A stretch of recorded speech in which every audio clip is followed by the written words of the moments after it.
इसके बाद हमारा आता है साख नियंत्रण की विधियों में गुणात्मक अथवा चयनात्मक साख नियंत्रण विधियाँ। साख नियंत्रण विधियों में हमने दो प्रकार की पढ़ी हैं, क्वांटिटेटिव और क्वालिटेटिव। क्वांटिटेटिव परिमाणात्मक में हमने 4 पढ़े, bank rate, open market operation, CRR और SLR।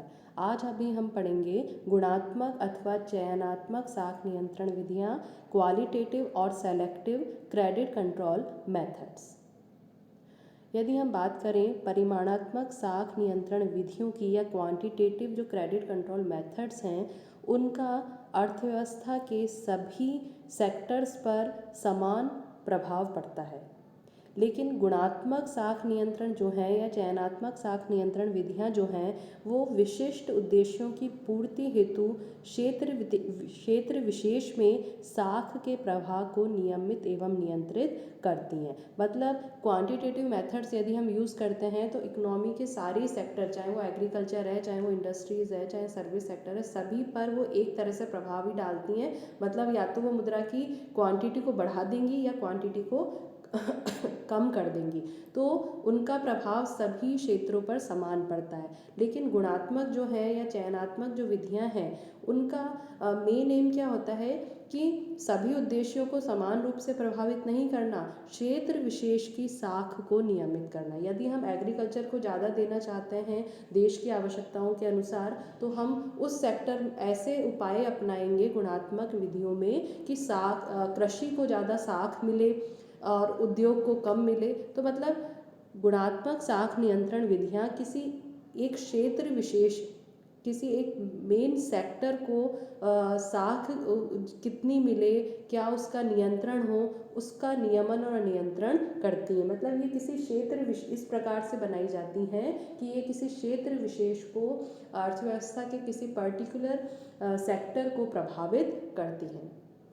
ये साख नियंत्रण साख के आवश्यक एवं गैर आवश्यक उपयोगों में डिफरेंस करती हैं। मतलब ये विधियों में हम ये कहते हैं कि ये इकोनॉमी के लिए अभी एसेंशियल हैं ये यूजेस, और ये अभी कोई ज़रूरी नहीं है। तो जो हमारे लिए अभी प्रेजेंट सिचुएशन के अकॉर्डिंग जो ज़रूरी उपयोग हैं साख के, वहाँ पे तो हम साख का प्रभाव बढ़ाएंगे, और जो हमारे लिए अभी वर्तमान में ज़रूरी नहीं है वहाँ हम साख के प्रभाव को कम करेंगे। तो इस तरह से आवश्यक और गैर आवश्यक जो यूजेस हैं क्रेडिट के, वो अंतर हम गुणात्मक साख नियंत्रण विधियों से ही ला सकते हैं। और इनकी सहायता से हम गैर आवश्यक क्षेत्र जो हमारे लिए अभी वर्तमान में ऐसे एरिया जो ज़रूरी नहीं है, वहाँ से पैसे को निकालकर प्राथमिकता वाले क्षेत्रों में बैंक साख को प्रवाहित कर सकते हैं।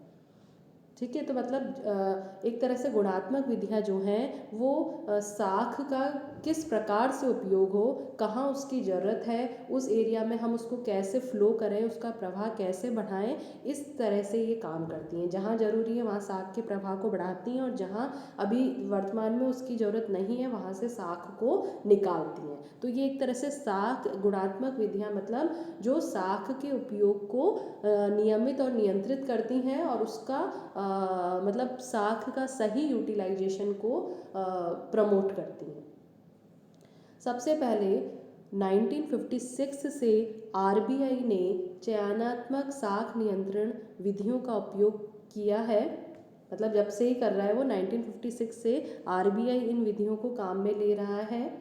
RBI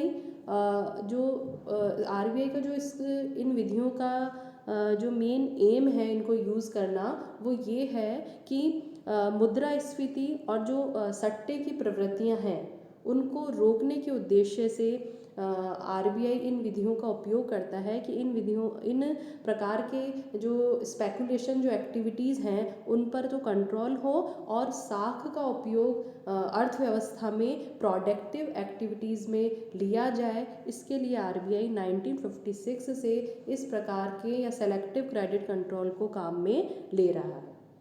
इनके अंतर्गत मुख्यतः 5 मेथड्स आते हैं। क्वालिटेटिव या सेलेक्टिव क्रेडिट कंट्रोल में RBI मेनली 5 मेथड्स या 5 विधियों को काम में लेता है। इसमें सबसे पहली है साख का राशनिंग ऑफ क्रेडिट, मतलब साख का विभाजन कैसे किया जाता है वो इसके अंतर्गत किया जाता है।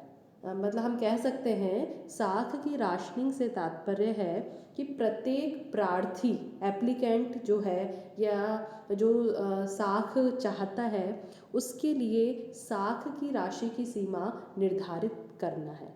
साख का राशनिंग मतलब इसमें किसी भी व्यक्ति को या सेक्टर को कितनी साख की राशि मिलेगी उस सीमा का निर्धारण इसके अंतर्गत कर दिया जाता है। साख की राशनिंग एक बैंक की ऋण एवं अग्रिम की उच्च सीमा का निर्धारण करके तथा विशिष्ट श्रेणी के ऋणों एवं अग्रिमों की निश्चित सीमा का निर्धारण द्वारा भी किया जा सकता है। मतलब रैशनिंग ऑफ क्रेडिट का मेन एम होता है कि जहाँ पे साख की ज़रूरत है वहाँ तो साख को पहुँचाना, वहाँ ऋण ज़्यादा से ज़्यादा देना, और जहाँ उसकी ज़रूरत नहीं है वहाँ से वहाँ ऋण नहीं देना और वहाँ से पैसे के प्रवाह को हटाना।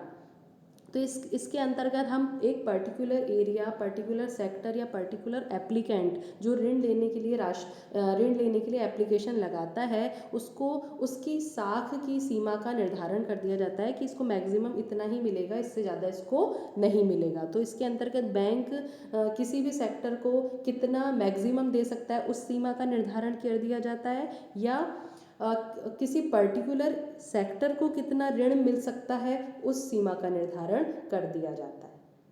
ठीक है, इसके बाद आता है हमारा मार्जिन संबंधी आवश्यकताओं को निर्धारित करना या उनमें चेंजेस लाना। Changes in the margin requirements. अब मार्जिन क्या होता है? मार्जिन जो होता है वो ये है कि ऋण के लिए रखी गई प्रतिभूति के मूल्य तथा ली गई ऋण की राशि के अंतर के बराबर होता है। मार्जिन मतलब हम यदि कोई लोन अप्लाई करते हैं तो उसके लिए हम कुछ ना कुछ सिक्योरिटी रखते हैं। तो जितना का हमने लोन अप्लाई किया है, जैसे हमने भाई माना 1000 रुपये का लोन हमने अप्लाई किया है और उसके लिए हमने सिक्योरिटी रखी है 1100 रुपये की। हमेशा सिक्योरिटी जो है वो ऋण की राशि के बराबर या उससे ज़्यादा की ही ली जाती है। अधिकांशतः सिक्योरिटी जो लेते हैं हम ऋण के बदले में बैंक जो लेते हैं वो सिक्योरिटी की राशि, उस सिक्योरिटी का मूल्य जो है वो ऋण की राशि से ज़्यादा ही होता है, कम नहीं हो सकता। तो मार्जिन क्या है कि भाई जैसे हमने 1000 रुपये का ऋण अप्लाई करा और उस पर सिक्योरिटी जो ली उसकी वैल्यू है 1100 रुपये, तो ये 100 रुपये का क्या हो गया? मार्जिन। मतलब जो ऋण के लिए हमने सिक्योरिटी रखी है उसके मूल्य में तथा जो हम ऋण की राशि ले रहे हैं उन दोनों का जो वैल्यू का अंतर है उसको हम मार्जिन कहते हैं। और ये जो निर्धारण किया जाता है इसका उपयोग विशेषतः सट्टे के उद्देश्य से जो साख ली जाती है उसकी मात्रा को नियंत्रित करना होता है। मार्जिन की मात्रा में वृद्धि द्वारा आरबीआई साख को इच्छित क्षेत्र में प्रवाहित कर सकता है। मतलब जिस सेक्टर को आरबीआई को कम साख देनी है वहाँ तो वो मार्जिन की रिक्वायरमेंट बढ़ा देगा, और जिस क्षेत्र को उसको ज़्यादा साख देनी है वहाँ वो मार्जिन की मात्रा को कम कर देगा, पर वो वैल्यू ऑफ लोन से कम तो नहीं होगी, पर उसकी मात्रा को उसकी जो इनका डिफरेंस है मार्जिन जो जिसे हम कह रहे हैं उसको जहाँ जिस क्षेत्र को देना है वहाँ तो मार्जिन कम कर दिया जाएगा, और जिस क्षेत्र को हमें कम देना है वहाँ मार्जिन की रिक्वायरमेंट को आरबीआई बढ़ा देगा। इसके बाद आता है हमारा उपभोक्ता साख नियमन या रेगुलेशन ऑफ कंज्यूमर क्रेडिट।